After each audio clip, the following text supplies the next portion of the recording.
Welcome to the Limitless Entrepreneur Podcast, your weekly dose of strategies and mindset tools to build a business in alignment with your purpose and to get you playing a bigger game. I'm your host, Nicole Lano. Hello and welcome to the Limitless Entrepreneur Podcast, everyone. I'm your host, Nicole Lano, and I am here with a special guest today. We're talking about a topic that I'm very excited to bring to you. We've never talked about this on the show. This is a guest like we've never had on the show. So I am very, very excited. I don't have no idea where this conversation is going to go. I know where we're going to start, but that's what gives me kind of the tingles to get into this. So I'm here with Alison Crosthwait. She spent 15 years as a trader and researcher in capital markets. She then spent almost a decade as a psychotherapist in private practice. Her own healing journey called her beyond psychotherapy in 2020, and she stepped away from her practice and became a guide. Now she holds space for full being transformation, and she is an advocate for psychedelic healing facilitated with preparation, integration, and integrity. Hi, Alison. How are you? Great. I'm so happy to be here. So excited to have you here. Tell everybody that those are just some prepared words from a bio. Tell everybody a little bit about you so they get to know you a little bit more. Well, you got the highlights for sure. My whole thing is so much more is possible for us than we realize. And my experience with psychedelic medicine has supported me in growth that I wouldn't have been able to imagine for myself. And so now what I've done is take the psychotherapeutic training and create a whole transformational journey that takes us from, okay, I'm self-aware, I know my patterns, I journal, I meditate, but I'm not really getting anywhere, to, oh my God. And that's what I'm hearing over and over. And I'll say one thing that I heard this morning that I just loved. I had a client who was at a conference and they said, how present are you right now on a scale of 1 to 10? And she said, I'm a 10. And she was in our group chat for my clients. And she said, I didn't know 10 was possible. Do people really live like this?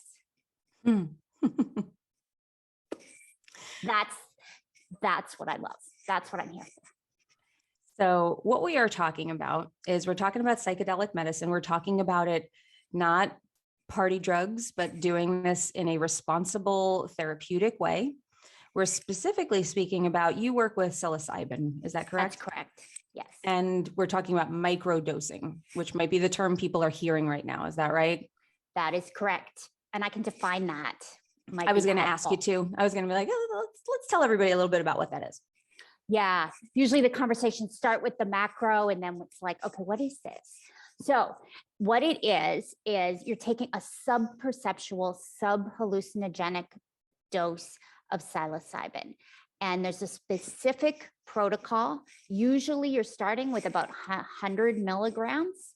And the intention is that you don't feel anything. Okay, so can you define and just kind of explain to everybody who hasn't heard of psilocybin or microdosing? Can you explain a little bit about what both of those things are? Sure. So psilocybin is often known as magic mushrooms. It's a naturally growing mushroom. There are various strains that produce hallucinogenic effects in large doses. Microdosing is when you take a sub-perceptual, sub-hallucinogenic dose of psilocybin. So it's usually about 100 milligrams. For some, it's even less. And the way that I suggest, and is generally accepted within the psychedelic healing community, is that you create a container for yourself, say 8 weeks, 10 weeks, and you take twice a week on certain days, a certain amount with an intention, some type of healing intention, and we can talk more about that, over the 8 weeks. So it's not the type of thing where I come home, I'm a little stressed, I want to feel a little woozy. It's not that. It is sub-perceptual. You're not feeling effects. You could drive, you're more focused. I mean, there's some healing aspects. Feelings can come up. So I'm not going to say it's not sometimes a bumpy road, but it's for a good cause and you're not feeling high, you're not feeling distracted. It's not that. Okay. So now who would do this and why would they do it? Yeah, great question. So the best candidates for microdosing, in my view, are people who already are somewhat self-aware, who already have taken a look inside, who are in the journey of taking responsibility for themselves and what they're creating in the world, and have some kind of stability in their life, some type of resource circle of stability. It's not something for crisis. It's not your first step into personal development. You want to kind of know some things about yourself, and you're saying, I know that I'm self-sabotaging. I know that my habits are not quite right. I know I'm not stepping into my vision, and I'm not quite sure what's going on. And these other practices, amazing as all those practices are, meditation, therapy, yoga, journaling, all these things, these are amazing, but they're incremental shifts. You've gotten to a point where they're just, kind of like this, moving along. They're a little stagnant, and you're ready for another boost. This is when I see microdosing as a wonderful opportunity. And what do people experience typically with this? So I'm microdosing. I'm doing this twice a day. I take this Twice a week. Twice a week. Okay. So twice a week, I'm doing this on the same day every week. So I'm like Mondays and Thursdays, I take this pill. Is it a pill? So I take my little pill. I do this on Mondays and Thursdays, and this is taking me through my 8 to 10 week therapeutic container that I've created for myself. Are the effects of this long lasting beyond my 8 to 10 weeks? Or is it something that needs to be done forever in order to experience the effects of this? Or how does that work? Right. Great question. So this is exactly why I work with people during it, because if you bring it into your practice of personal growth and personal awareness, it's lasting change. Okay.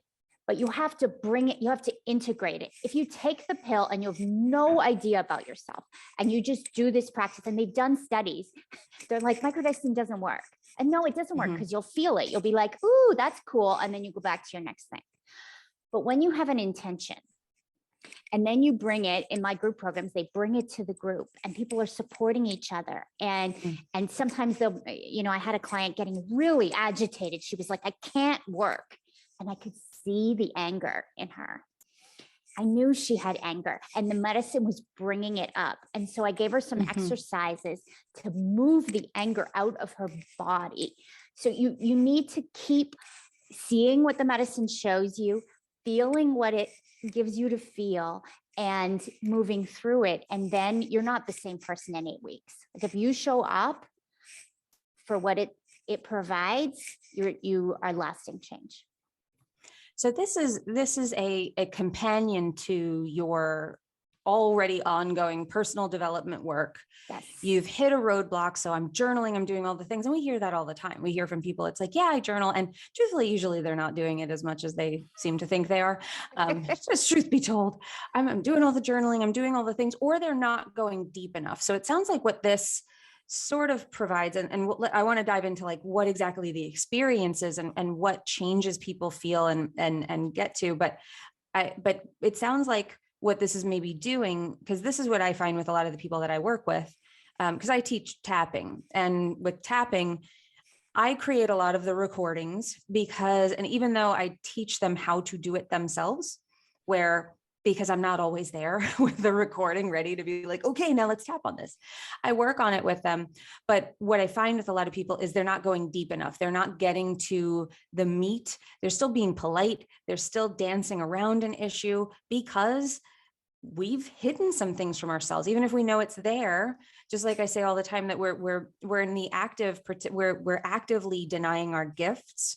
We're actively hiding our guilt, shame, other feelings that we find to be undesirable. We're not allowing them to come forward. So even if we are, this is maybe this is sort of letting, I always think about it like if you were in a video game and where you have to get past like the big dragon and you find out that you just have to play music for it so it falls asleep and then you can get around it. It's like you're letting that guard, you're putting the guard to sleep. Is that sort of what's happening with this tiny dose? Is it allowing the inner guard to come down? Absolutely. And you have to want it. Like openness, curiosity, courage are required. So this is what that setting an intention is for, is I want to aim, we're going to point ourselves at a target, and we're going to let the subconscious know, we're going to let ourselves know this is where we're going. And most of us is on board. There's this small little piece. Let's get everyone, let's band together, and we're going to get some help with this little pill we're going to take twice a week. And we're going to move this energy so it's on the team with the rest of us. Exactly. Exactly. And we're going to love that energy. We're going to love it up and accept it and understand what it's bringing up. And we're going to watch it become congruent with the rest of us and bring its power and its gifts in line. And what are people experiencing during all this? You mentioned that you had a client who talked about like just how she's on a 10 with being present, which probably a lot of us feel like we're pretty present and more probably wrong about that. How does what are they feeling beyond what their day-to-day is now? What are some of those changes? What's the effect? You say it's not a psychedelic feeling. It's not going to feel like you're high. You're not going to feel like you're taking drugs. So what does it feel like? And what is the experience like? Right. So there's so many different aspects here. Sometimes people report just really loving music and just dancing, like surprising themselves with these like joyful moments. People report connection with their children, that just in the quiet, tender moments, that's really profound. I had an incredible moment where I realized what was happening. I kind of slowed down enough to see I was in a microdosing cycle, and I had a moment where I could have gone to a negative thought, or I could have gone to a positive thought, and it was all slowed down so much. And then I felt like there was almost this energetic elf inside me that was like, go positive. I had just a little more lift, help, kind of from my higher self, which is one way I like to talk about these medicines. They are our higher self, and the higher self has more conversation with us, if that's a term that's useful. I love that. So it sounds like it's just a more in tune conversation with yourself, not going into, because most of us going negative and shifting into the lower vibration of, I don't know, pick it, our thoughts, our feelings, the moment, that we're always we're always in alignment with something. And when we're into that lower vibration, that's a lot of times has to very much to do with autopilot, that we go down that road and then we get stuck in that pattern. And this sounds like maybe it's opening ourselves up, where maybe there's just a general lift and we're pulling you out of that day-to-day pattern, making you feel a little bit better. Is it a mood elevator? Does it feel like that? Is that it? And whether it is or it isn't in its chemistry, is that the experience? Generally, yes. There are cycles, and we're going through cycles of healing. And it does not feel like a stimulant. So in that way, it's not, but yes, generally it is a mood elevator, more access to everything, which ultimately, if you just let yourself cry, it all feels better. So there is absolutely a mood element. And also, as you're talking about the pattern changing, I should mention, there has been research done that the neuroplasticity, all those neural networks that are usually more firing and wiring, they're open. So you have the chance to change, which is, I always forget to talk about the science, but you have the chance to change. And so this is why intention is important. This is why having the guidance to do visualizations and subconscious clearing and energetic clearing, all of that's important, because just because it's open doesn't mean good's going to come in. I mean, we all have heard of party experiences or had them, and you open, but for no reason. We're opening, and then we're saying, okay, we're going here. We're going in this particular direction. We're going to be really intentional. And the feedback I give my clients is like, okay, look at that. Go release it. Go burn it. You know, we're picking it up fast. We're getting rid of it. We're like, keep going, keep going. And that's a big reason why the shifts can be lasting and so powerful. So let's, I want to talk just a little bit. Let's explain, even though we've talked about it on the show before, for anybody who wasn't listening, who hasn't heard those episodes, why don't you explain a little bit about what neuroplasticity is and what it means to have pathways open, and what we can do with those pathways because they are open, how we would form new ones. So can you give, I know that that's a big topic, but if you could explain that a little bit for anybody who doesn't quite understand the concept. And I want to say I'm not a neuroscientist, and this has become part of our pop culture jargon. So I will give the overview, and I refer you to really people put their life into this. But basically, when we do something, when we have a pattern, the neural network fires together, wires together. So a perfect example is like Pavlov's dog. They hear the bell, they know they're going to get fed, they start to drool. So like we have these like kinesthetic, emotional, and mental patterns that are just wired in. Someone says, would you like a gold star sticker? I feel happy. Well, because when I was like 3, people gave me gold star stickers. It's just patterns, and we experience these all the time. So and just to kind of, sorry to interrupt, but but just to make this one point, it's basically what triggers are. What we experience as triggers are connections. It's your brain says, when this happens, it means this, so react like this. And that is a connection, that is a firing and wiring together. If you think about your brain like electricity, like electrical circuits, these are the things that say, okay, that path leads here.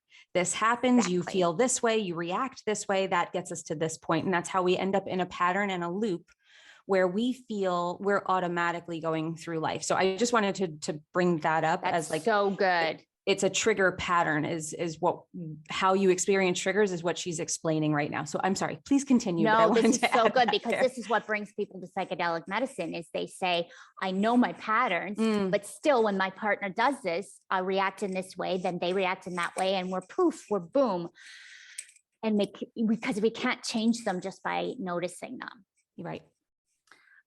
So what happens with the psychedelic work is that the neuroplasticity opens. These neural networks are not as wiring together. We're having, like in a full dose trip, you're seeing the universe for what it really is. And your mind is so open, and you're like, oh, I'm a frog on this. Like, it's unbelievable.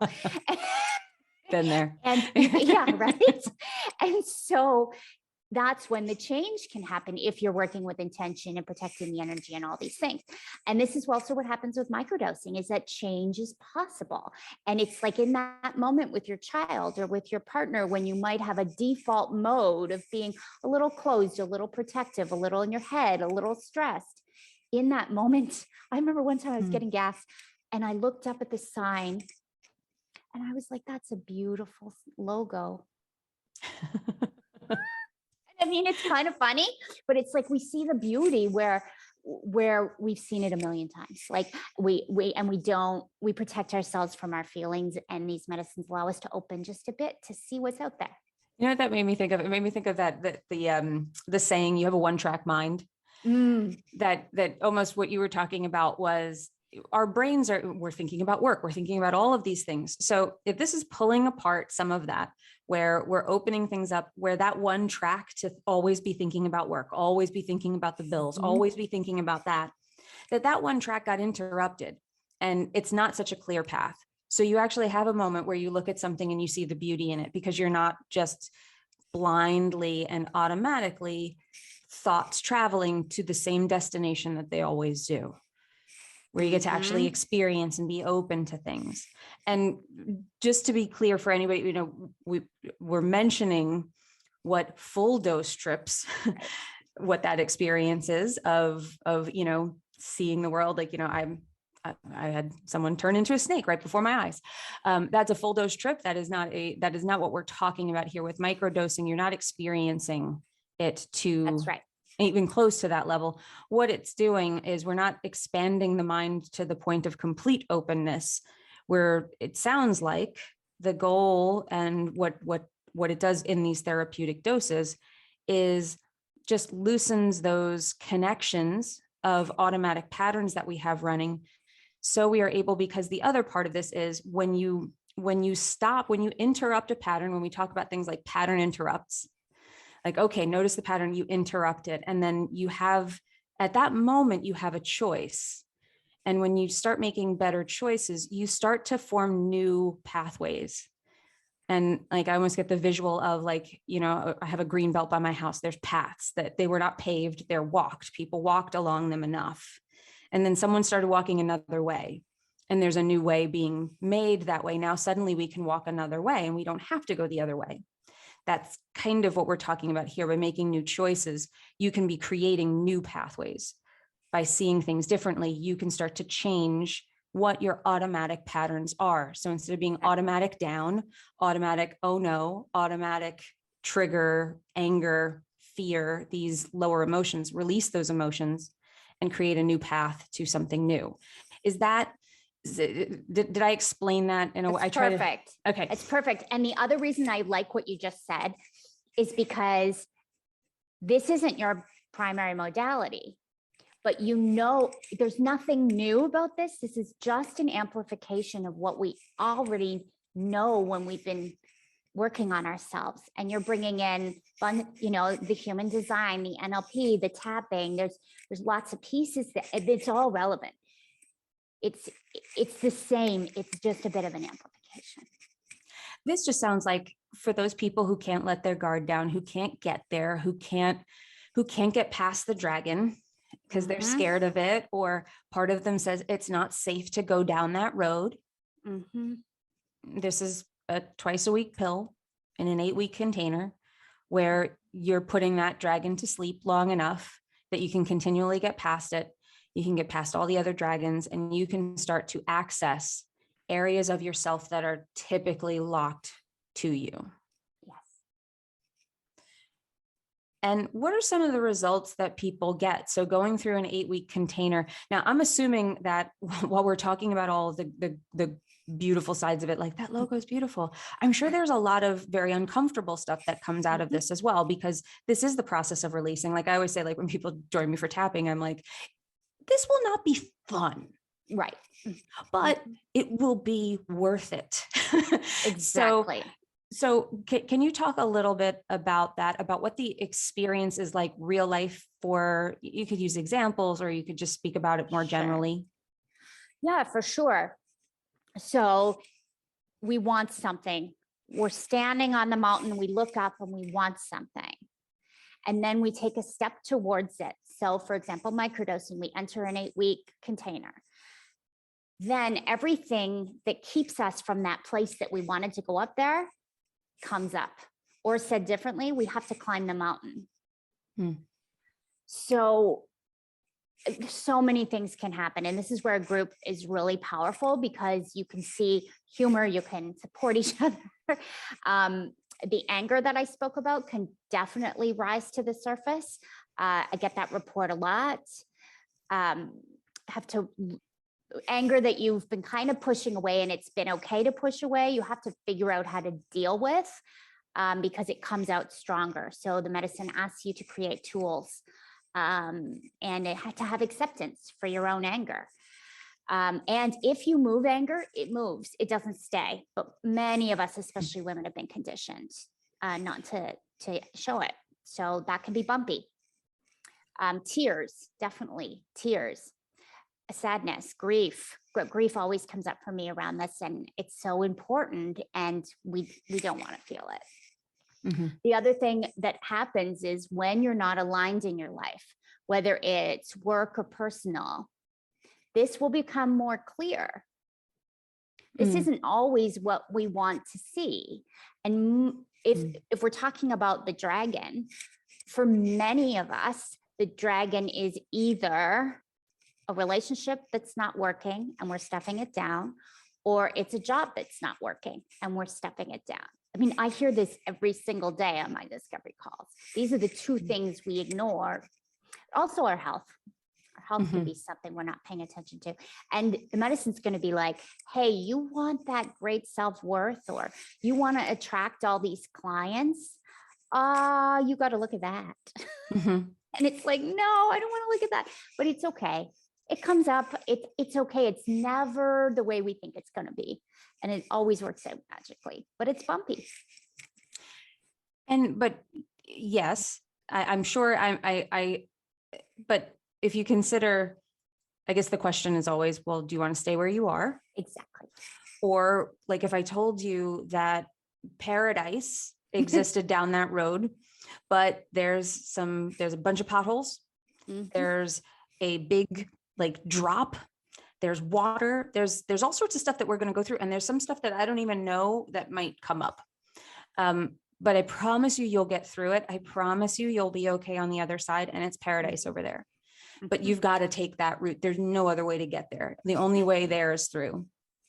So this is what healing is. When you think about healing, that's why people always want to like, yeah, I'll just go get an energy clearing or something that feels like super relaxing, like you're going to the spa. And it can. But more often than not, in my experience, I've never been able to fully clear anything just that way. It has been releasing emotions, and not just releasing them, but like, I think you've been talking about this the whole time, which is loving and accepting them. Yes. Because if you release an emotion of like anger, but you're still in the practice of stuffing down anger because you see it as you were told as a kid that, yelling, good girls don't yell. We don't get angry. Women are crazy when they're angry. Nothing makes a woman crazier than being told she's crazy when she's angry. I'm not crazy. I'm angry with you. But if you're in the practice of falling into those old beliefs and stuffing down the anger again, it's going to come back. It's not going to, the practice has to change. The way that you view your anger has to change. And like I've said on this show before, and I say it all the time with my people, is the goal isn't perfection. The goal is wholeness. And it sounds like what you're getting with a therapy like this is a step closer to wholeness, to accepting all the pieces and being able to access them in a way that you can't when you're 100% on your own. That's right. And you know what I don't think we mentioned? I don't think we mentioned exactly what psilocybin is. Do we want to just let everybody know? I know we talked about it was a tiny dose of a psychedelic, but it's mushrooms, right? That's what we're talking about. It's magic mushrooms. That's correct. So it is a natural substance. It is, so it's from the earth, and it is a small dose that is put into a pill form, and you take it on a regular basis for a certain period of time. Exactly. Does the container change? Do you determine based on somebody's experience, what they're going through, where they are, who they are, how long that container needs to be? Or do you start with 8 weeks with everybody and then take it from there? Generally, I start with 8 weeks with everybody, and I start with the same dose because I want to see how they respond. And then we may increase dose, and I give tools for deciding where you're at with dose, or we may decrease for some people. But I generally start with that. It's just a good place to start because it's very experimental. We don't actually know how it's going to feel for each person. And some people, if you're going through a breakup or something, or in the throes of grief, you don't need very much. Whereas some people are dealing with stuckness. They're dealing with a big dragon. It's been bugging them for a long time. So we kind of want to push. So I start everybody the same place, and then we just feel into it and we go from there. Yeah. And I feel like the people I know that have done it they've dealt with a lot of grief. They've dealt with a lot of, just, and I don't know what to do with all of this. And I don't know how do I get it all out? How do I handle it all? And what a beautiful way to at least experiment and try. And probably a question that people are asking is, can any harm be done by taking this? Can any is there a risk? Right. So not very much research has been done. So we can't really speak to long-term effects. We have no negative reports from long-term effects of microdosing, but there's a lot of research still to be done. What I would say is this: I work very much with the intuition of the body and the guidance of spirit. That's how I work. I bring in the science because I know it's important, but I feel really clear that this is a very natural, healthy substance that's very nourishing for the body. Contraindications, though, absolutely. Pregnancy. Again, no research has been done, but I would not. Right. Schizophrenia and psychosis. Any types of psychiatric conditions that have anything to do with our grip on reality. Now, in another conversation, I could tell you what I think about diagnoses and reality. I don't hold those as firm, but we do live in a world that wants us to have a certain relationship to the physical world. And these medications are not necessarily going to support our cultural kind of trance that we're in. So if you're already grounded, you can afford to leave our culture a bit. And you and I think, are both on the outside of it anyway. But if you're already having trouble in your day-to-day functioning because of how you see reality, I don't think these medications are going to be supportive. The final contraindication that I'm pretty adamant about is if you're in crisis and don't have support, you're living hand to mouth, single parent taking care of children, stretched really thin. I don't think this is the way to go. You want to nourish, come back into that zone of juicy tolerance first before you're going to be expanding in this way. Those are my three big contras. Right. Because we don't want to be opening up and then having a panic or, we're opening up and then where we're ending up creating a pathway that maybe was more is even scarier and even more upsetting. Absolutely. And we're not releasing, we're actually compounding or just not making progress either. So the goal with this is to really get somebody beyond where they could have gotten by themselves and do it in a way that is healthy, safe. And would anybody know that they were doing it? Would anyone know if you're walking around? So I'm in my 8 weeks, I'm in week 3, I'm taking my pills, I'm doing my thing. Would you know right now that I was on psilocybin? Not at all. But I want to say 2 things. One is drug tests are not my specialty. I have a real problem with the language around drugs, all this. It's a complex topic. But if that's something that is done in your life for whatever reason, you want to think about that. Number 2 is what I hear from people, and I always love hearing this. My partner is so happy I'm in your program. More amorous and just... Yes. So that makes me very happy. That says to me they can tell. Even though I probably can't tell the person walking down the street that there are really profound effects happening. I mean, it sounds like, different effect, but doesn't sound, when you're describing it that way, it doesn't sound any more than like what a glass of wine might do to somebody. Oh, it's less than a glass of wine in terms of your physical experience. Yeah. That being said, when you're first starting and getting your dose right, you can have a day of being like, a bit much. But in general, once you get the dose, it's less than a glass of wine. This is fascinating. Right? And I'm so, well, when you and I spoke, I was like, you have to come on my show. We have to talk about this because I am fascinated by this. Because, thank you. It's an evolution for us. This is a big step in the way that we deal with mental health and the way that we deal with our own personal development, the way that we deal with our emotions. We've been moving that way with all of the modalities that I talk about and that other people have talked about on the show and elsewhere. And now, you have people like Tony Robbins who said that ayahuasca changed his life. And they are more mainstream than we think.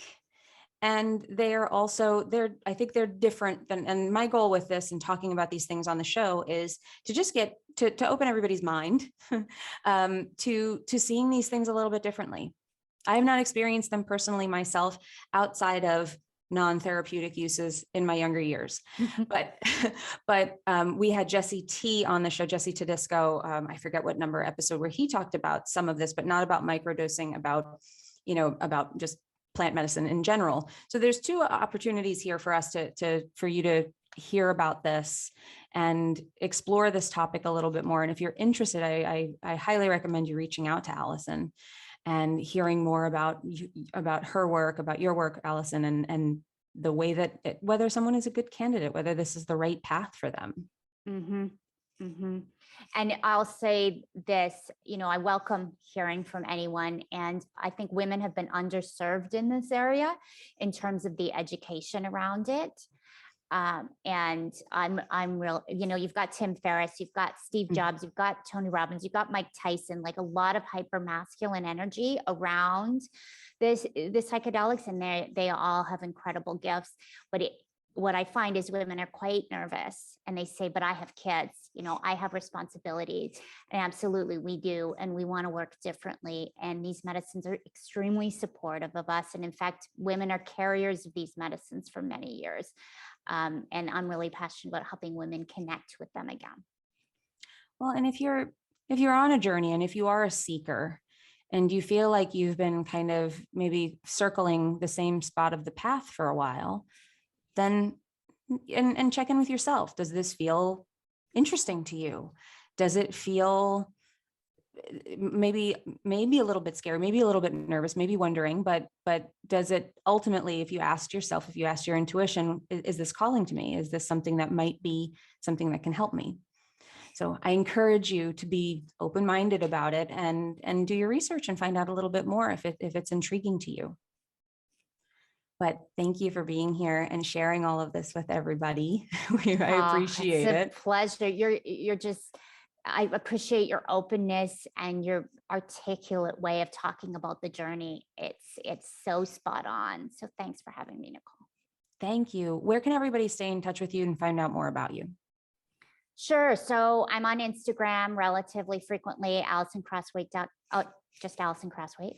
And then go to expandwithmicrodosing.com. And that's where you can get a longer talk on microdosing and you come into my world that way. And that talk gives you the tools to know, is this right for you or not? And as Nicole was saying, this is about your intuition. Are you drawn? Are you curious? You are the one who knows. I love it. And we will link all of that up in the show notes. So don't worry if you weren't able to write all of that down. We've got you. Just hop on over to the show page and you can be magically teleported over to all of those places in Alison's world. Is there anything you wanted to say to the listeners before we close out? I think what I would say is whatever you're choosing in terms of modality and mentor, I promise you that the up level, the paradise exists in an absolutely beautiful, magical way. And having traversed so much difficult territory, that's the space I love to hold. It's like, if you're wondering what's on the other side of your dragon, I promise you it's gorgeous and defies what your mind is designing. I love it. Well, thank you for being here and thank you for making it all the way to the end of the episode with us. If you were here for this whole conversation, we love you. We appreciate you. Thank you. Now, remember, you are only limited by the limitations that you accept. And when you stop accepting those limitations, that is when you become limitless. So go out there and be limitless, everyone. And I will see you in the next episode. If you loved this episode, please leave us a review on iTunes, Spotify, or wherever you're listening to this podcast. And if you want to stay in touch with us, we would love to have you as a part of our Facebook community, Practical Manifestors. It's a community for process-driven women looking for clear and actionable steps to embodying a life of wealth and alignment. Join us at Practical Manifestors in Facebook or go to www.innerceogroup.com.